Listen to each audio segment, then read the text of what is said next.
A swanking new aircraft.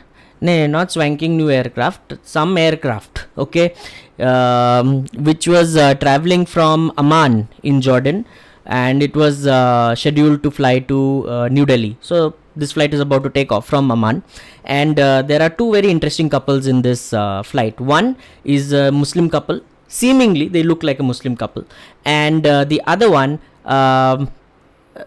they don't look like any specific kind of couple, but we'll know in a minute who they are. Okay, so this is going to be a very, very interesting story.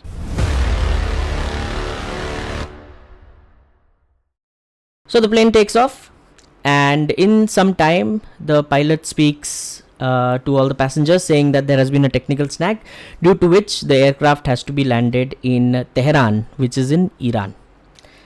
The moment the passengers hear this, the two people, the couple that I said, they don't really look like specific anybody. They become very, very worried, and they reach out to the flight attendant saying that they can't get down in Iran because they are Jews. They are from Israel, and Israelis or Jews, they are not allowed in Iran because obviously they are enemy countries. But anyways, the plane lands in Iran, in Tehran, and all the passengers are deboarded. The Muslim couple, the husband has a seat in the waiting area, and the wife walks into the ladies washroom. Okay. And like it seems like a very normal thing. Normal thing. Here the twist comes. That's right. So she enters the washroom and she knocks in one of the cabins, and from inside, another lady opens. Similar looking, identical looking lady opens the cabin, and this Muslim lady enters the cabin, and the one who opened the cabin, she's wearing an air hostess dress, and they quickly exchange dress. And the one who came out is not the one who went inside, right? That's right, because they have exchanged their dresses. Yes. And the lady who was inside the cabin, she's now dressed as the Muslim lady, and she walks over and sits next to the husband who was waiting at the airport. And so it's a swapping. It's a swapping that happened right there. And the lady who now is wearing the air hostess dress got a cab. She was going to come out of the washroom. Now, while this is happening, apparently what is also happening is the Jewish couple. Right, the Jewish couple were deboarded, despite that the fact that they didn't want to get deboarded. They got deboarded. Yeah, and then the authorities, the Irani authorities, they caught them. They saw their passport being a Jewish passport, and they caught them, and then they took them in for questioning. So this is the second parallel track that is running at the same time while that swap is happening. Right. Correct. There is a third track that is going on. Okay, where an Iranian, a pretty big officer of the Iranian Revolutionary Guards is traveling with his wife, who is sick, for her treatment from the same airport correct, to France.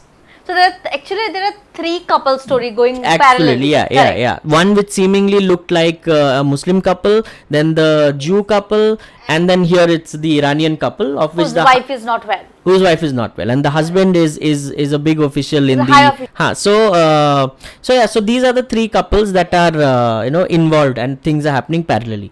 So now let's go back to this Jew couple. So while the swapping was happening, the Jew couple were made to were taken into an interrogation room. But before going to the interrogation room, the lady said that she wanted to go to the washroom. Yes. And when she entered the washroom, at the same time the swap happened.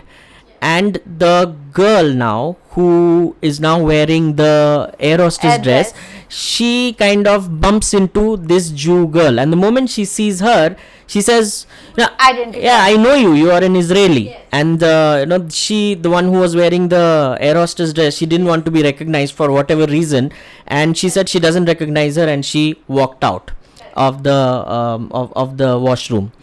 And then it's being shown that the husband, who's sitting next to the new girl who's come, he's asking her for some codes, and she says, I will only give you the codes once we reach New Delhi. Correct. Yeah, that's what she says. Now, in the meanwhile, the girl who's now the air hostess, who's dressed as the air hostess, she gets into a cab and enters the city of Tehran.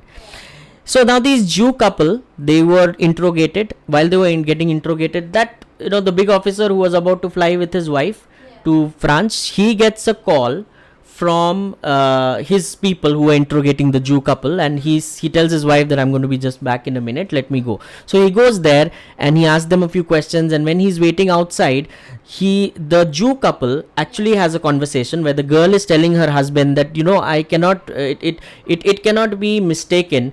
I have definitely seen this girl who I saw in the in the washroom. She's definitely an Israeli. So while she was speaking to her husband in Hebrew, the Iranis had recorded the conversation and did the transcription. Yes. And that is when the officer, he looks at it and then he goes and asks, the interrogation goes in a different direction, where he gets to know that somebody who's an Israeli is now inside Tehran, right? And that is where the story starts. Now, if you all are wondering what the story is, then I'm sure everyone who must be watching till now, they were like, what are they talking about? Yeah, Israel and Iran. Whose story is that? Yeah. Why can't we spill the bean now? Yeah, absolutely. This is Apple TV Plus's one of the most interesting and intriguing. I'm sure if you have not watched, please, you all Absolutely. need to watch this. It's a wonderful web series. This is an Israeli espionage thriller, which is an 8-part episode, and it's called, well, since the city is Name Tehran, of the city. so the episode, or rather the web series, is called Tehran. I think it's an 8 episode series, and it is an absolute gem. It is a brilliant. Yeah, see, it was actually first it was shown in Tehran TV, that they have the private channel, that is Can 11. Right. Okay, it was in the month of June 2020. Right. But internationally, it has been published in Apple TV on September 2020. Right. So I'm sure most of you, those who have Apple TV, they must have watched by now. Yeah, absolutely. And Can't you can't escape from this. It's very addictive. Yeah, so this so I would like to right off the bat tell our subscribers or viewers that the review has been written out, and I quote, it says, thrillingly plotted, emphatically told, and with the intelligence to handle volatile political themes with care, the new spy series from the writer of Fauda is another win for Apple TV Plus. Perfect. So I'm sure those who have watched Fauda, they must go for this, because same director, Mosa Zonder. Yes, absolutely. And Fauda has been a fantastic series I think as well. we must make us a review of Fauda. We should. It's got 3 seasons, and anyways, we'll talk about it later. It's on Netflix.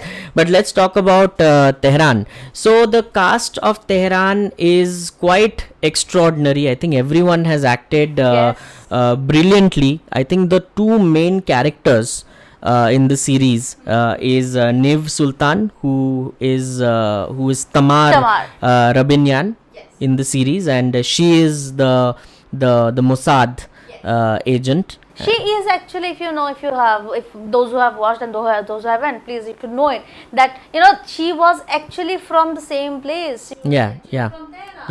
She's an Iranian. An Iranian, and she was here till 6 years. Yeah.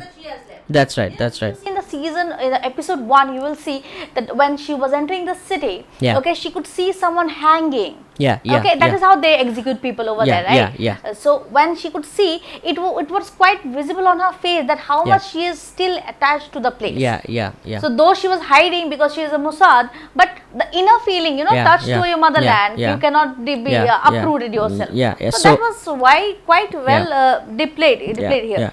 So for those of you who don't know what is Mossad, Mossad is the much decorated Israeli intelligence services, and they are the ones who have kept Israel and the Jews of Israel alive, to be, if I may put it that way, because I think we can say the Raw of India is the Mossad of Israel. Yeah, but I think it's incomparable, because Mossad is way way ahead in terms of sophistication, in terms of everything that they use, and they have been able to time and again save Israel from the constant attacks of the other Middle East countries. That small countries still survive. That is the reason why the small countries still survive. So now why? So without obviously giving away any of the spoilers, the question is, we started with the story and we said this Mossad agent gets into. Yeah, why was she even there? So she was there because she had to disable. So first things first, she's a hacker. Right? So she's a computer hacker. She's a computer hacker. She works for Mossad. She's a Mossad agent, but at the same time, she's also a computer hacker.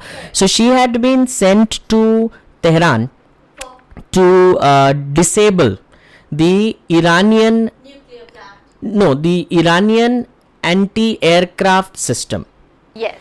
Okay. Because so they wanted to disable the anti-aircraft system. So basically she goes into an electric company, and those codes that we spoke about that she had to get. So she had to use those codes and get into the electric company system and kind of take out the radar system. So if the electric company system is hacked, then all power will be cut off. Which means the radar system, the anti-aircraft system of Iran would go down for a specific period of time, and that is the time when Israel would come and attack the nuclear plant. Absolutely. So correct? Iran was said to have built a nuclear plant, and Israel was worried that obviously that nuclear bomb or whatever was being created by or built by Iran would be obviously used on Israel. So Israel wanted to launch an airstrike on Iran without being caught in the radar. Correct. And without their aircrafts being detected and destroyed. They would get in, destroy the nuclear reactor, and get back to Israel. So that's what this series is about. Is it a true story?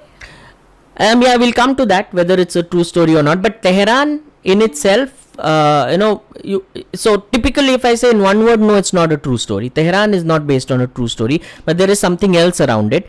So basically Tehran is around this, how Mossad infiltrates into Tehran, and how the Mossad agent tries to take out the power grid of Iran, so that Israel can come and strike. Are we going to tell them whether she is successful or not? No, I think for that people will have to watch it. Yeah. Definitely people must watch it. It's an 8-part series, and I'm sure you'll really enjoy. And the acting has been fantastic. Perfect acting, all the characters. Yeah. So Faraz Kameli was the character of the Revolutionary Guard chief, and he was also named like the Eagle, I guess. I think that's what he was named. His name is Sean Taub, and I think he's a brilliant actor. I think both of them have done a great job in the entire series. There was Minash Noy, who was acting as Mayer Gorev, who was the chief of Mossad. Then the Milad, who was the character Sick Boy, right? So who was Sick Boy? You'll have to watch the series to figure out who's Sick Boy. Yeah, so that's how there were the hackers who were working together and all of those things. So I think every character has done a fantastic job. It is quite edge of the seat.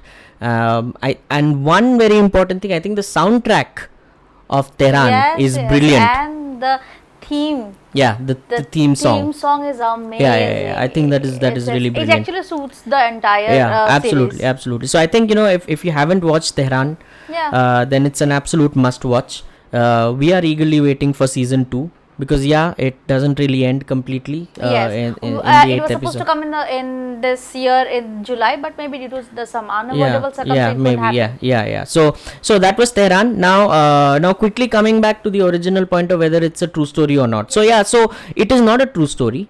However, there in history, in the year 1981, there has been a very similar situation that had taken place in reality. It was on 7th June? Yeah, 7th of June 1981, something like this happened. So there was a nuclear reactor. The only thing is the nuclear reactor was not in Iran. It was in Iraq. It was in Iraq. In Baghdad. Yes, and it was named as OSIC. as OS6. So, and that's a true incident, and yes. it's a lot of fun in that particular it was story. Tammuz. Yeah, so I think we should not talk too much about this one. Yes. I am very. Can we make another video on it? Yeah, I think we should. Let's come back and tell everyone the true story, actual story of the actual real story from which Tehran is probably inspired. But the real story is a lot more fun, and I think we should come back tomorrow and talk about the real story between Israel and Iraq. Right, so let's do that. In the next video we will obviously come out with something very true story. Yeah, absolutely, the true story. We'll come back tomorrow and we'll tell you the entire story of what happened between Israel and Iraq and the nuclear reactor. Right, so great. So I would really hope that you guys enjoyed this and you're going to watch this this web series, and let us know after watching it. Yes, please do watch it. It is amazing web series and you will really enjoy it. And let us know after you have watched the series what you think. Put down in the comment section, okay, so that we'll also know. And if you have any other web series that you would have liked and you wanted us to watch, please go ahead. Okay, great. Thank you very much for your time. Till I come back in the next one. Peace.